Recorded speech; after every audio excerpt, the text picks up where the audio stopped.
रात को करीब 12 बज रहे थे। एक अचानक चंद्रयान-3 के इंजन को चालू करते हैं। कहा जा रहा है कि करीब 31 मिनट तक इंजन को चालू रखा गया और फिर चंद्रयान ने वो कर दिखाया, जिसे देखकर दुनिया भर की स्पेस एजेंसी भी हैरान रह गई। इस काम को अंजाम इसरो के बेंगलुरु हेडक्वार्टर में बैठे वैज्ञानिक दे रहे थे। लेकिन अब आपके दिमाग में यह सवाल आ रहा होगा कि आखिर इसरो को रात में ही चंद्रयान-3 के इंजन को चालू क्यों करना पड़ा, और इसके बारे में इसरो ने रात में ही ट्वीट करके जानकारी भेज दी। अभी चंद्रयान-3 बहुत तेज रफ्तार से पृथ्वी से चंद्रमा की ओर बढ़ रहा है। दोस्तों, जब से चंद्रयान-3 पृथ्वी से अपनी मंजिल की ओर निकला है, तब से लोगों के मन में सवाल है कि आखिर कब वहां जाकर ये मुसाफिर जानकारी और तस्वीरें भेजने वाला है। लेकिन अभी इसने क्या खुशखबरी दी है, और साथ ही आपको ये भी बताएंगे कि ये अभी पृथ्वी से कितने किलोमीटर दूर चला गया है और चांद की कक्षा में कब तक पहुंच जाएगा। चलिए इस वीडियो में आपको पूरा डिटेल में इसके बारे में जानकारी देते हैं। आप देख रहे हैं फ्यूचर साइंस यूट्यूब चैनल। दोस्तों, इस बात को तो आप जानते हैं कि चंद्रयान-3 को 14 जुलाई के दिन इसरो का रॉकेट पृथ्वी से लेकर निकला था। इस रॉकेट का काम इसे केवल पृथ्वी की कक्षा में पहुंचाना था। उसके बाद इस रॉकेट का मलबा नीचे गिर गया। 14 तारीख से लेकर अब तक पृथ्वी की कक्षा में ही राउंड चक्कर लगा रहा है। 15 जुलाई के दिन इसने पृथ्वी के चारों ओर पहला राउंड पूरा किया था। क्योंकि जैसे कि मैंने पहले ही आपको बताया कि कोई भी अंतरिक्ष यान को डायरेक्ट सीधा नहीं भेजा जाता है, बल्कि उसे पहले पृथ्वी के चारों ओर राउंड घुमाया जाता है और फिर धीरे धीरे अंडाकार राउंड में वह पृथ्वी से दूर जाता है। क्योंकि एकदम से पृथ्वी की भारी भरकम ग्रेविटी उस अंतरिक्ष यान को पृथ्वी से दूर नहीं जाने देती। 17 जुलाई को यह मुसाफिर पृथ्वी का एक राउंड पूरा करने के बाद दूसरे राउंड में प्रवेश करता है। उस समय भी वैज्ञानिक इसके इंजन चालू करके इसे दूसरे राउंड में डाल देते हैं। इसके एक दिन बाद यह अगले राउंड में यानी तीसरे राउंड में प्रवेश कर जाता है। 20 जुलाई का दिन भी वैज्ञानिकों के लिए बहुत खास होता है, क्योंकि इस दिन भी वैज्ञानिक इस इंजन को चालू करके चौथी कक्षा में से डाल देते हैं। यहाँ तक यह मशीन वैज्ञानिकों के प्लान के मुताबिक बिल्कुल सही काम कर रही है। फिर 25 जुलाई के दिन ये पृथ्वी के 5वें राउंड में पहुंच जाता है। अब यह पृथ्वी का लास्ट राउंड था। 25 जुलाई के बाद वैज्ञानिकों का इंतजार था 1 अगस्त का। ये इंतजार भी खत्म हो गया। 14 तारीख से लेकर 31 जुलाई तक चंद्रयान-3 ने पृथ्वी के चारों ओर पूरे 5 राउंड कर लिए हैं। अब चंद्रयान बिल्कुल सही सलामत पृथ्वी के 5 राउंड पूरा करके तैयार हो गया था पृथ्वी की ग्रेविटी को छोड़ने के लिए। कोई भी अंतरिक्ष यान को पृथ्वी की भारी ग्रेविटी से निकलने के लिए इसके इंजन को चालू करना पड़ता है। फिर वैज्ञानिकों का इंतजार था 31 जुलाई और 1 अगस्त की मध्य रात्रि का।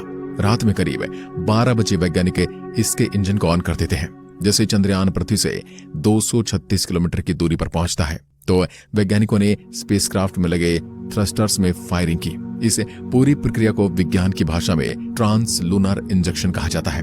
इस पूरे प्रोसेस में करीब आधे घंटे का समय लगा था। वैज्ञानिकों की टीम पूरी तरह से चौकस थी और आधे घंटे बाद ही चंद्रयान ने इतिहास रच दिया। चंद्रयान ने वो कर दिखाया जिसके बारे में इसरो को पूरी उम्मीद थी। ये भी एक प्रकार से चंद्रयान-3 के लिए किसी अग्नि परीक्षा से कम नहीं थी। जब पूरी दुनिया सो रही थी, उस समय इसरो इतिहास लिख रहा था।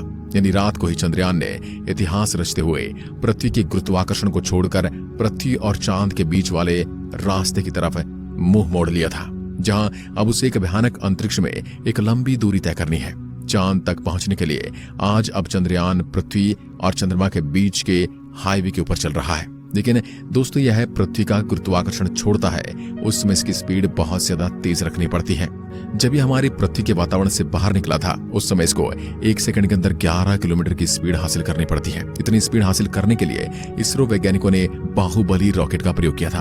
वह भारी भरकम रॉकेट बादलों को चीरता हुआ इसको पृथ्वी के ऑर्बिट में लेकर गया था। अभी हाल फिलहाल इसकी स्पीड की बात की जाए तो करीब 40,000 किलोमीटर प्रति घंटा है। अभी 5 से 6 दिन इसे सीधे एक स्टेट हाईवे की तरह सफर करना है। 6 दिन बाद फिर से वैज्ञानिक चंद्रयान-3 के इंजन को ऑन करेंगे, क्योंकि इस बार यह चांद के बिल्कुल नजदीक चला जाएगा, जहां पर वैज्ञानिक इसके इंजन को ऑन करके इसे चंद्रमा की कक्षा में धकेल देंगे। फिर जब चांद का गुरुत्वाकर्षण इसे पकड़ लेगा, फिर यह वही प्रोसेस अपनाएगा जैसे इसने पृथ्वी के चारों ओर अपनाया था।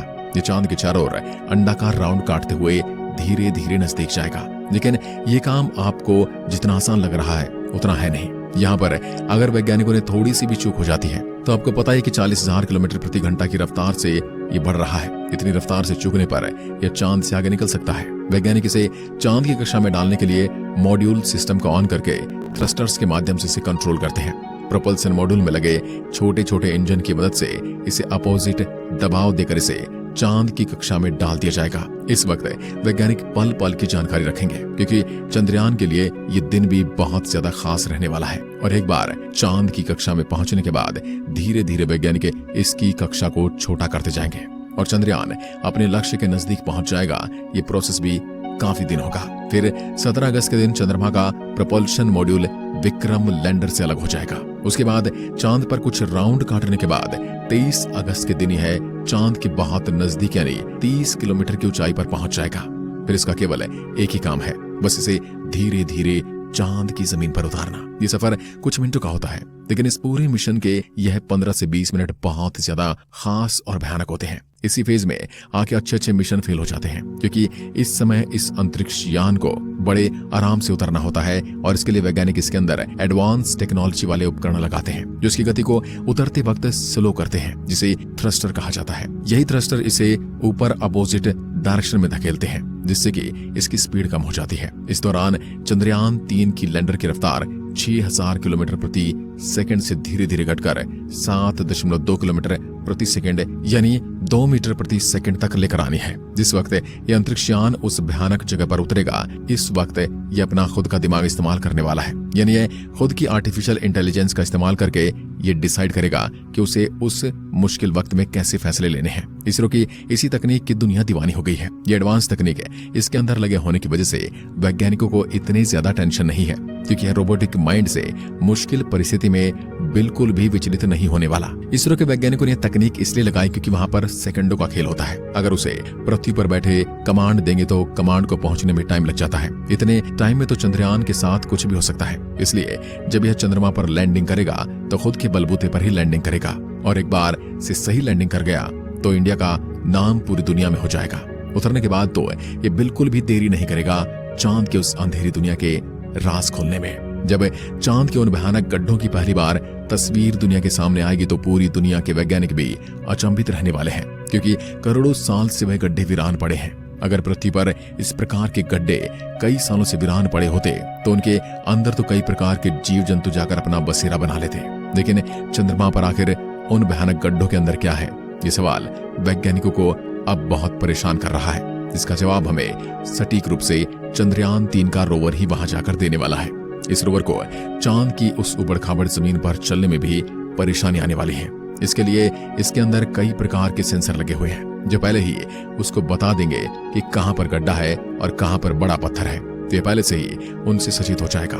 हालांकि पहले से ही वैज्ञानिकों ने इसके लक्ष्य को सेट कर रखा है, यानी कि इसको वहां जाकर सबसे पहले किस बात के ऊपर रिसर्च करना है। और इस बार वैज्ञानिकों ने खासकर इसके अंदर एडवांस उपकरण लगाए ताकि किसी भी हालत में इसके साथ कोई अनहोनी घटना न घटे। वैज्ञानिकों ने 3-4 साल जी जान लगाकर मेहनत से इसे चांद पर भेजा है। किसी भी दूसरी दुनिया में अंतरिक्ष यान भेजना कोई आसान काम नहीं है। इसके लिए सैकड़ों वैज्ञानिकों की रात दिन की मेहनत पीछे लगी होती है। कई अथक प्रयास किए जाते हैं, उसकी सैकड़ों बार टेस्टिंग होती है, उसके बाद ही उसे दूसरी दुनिया में उतरने के लिए रवाना किया जाता है।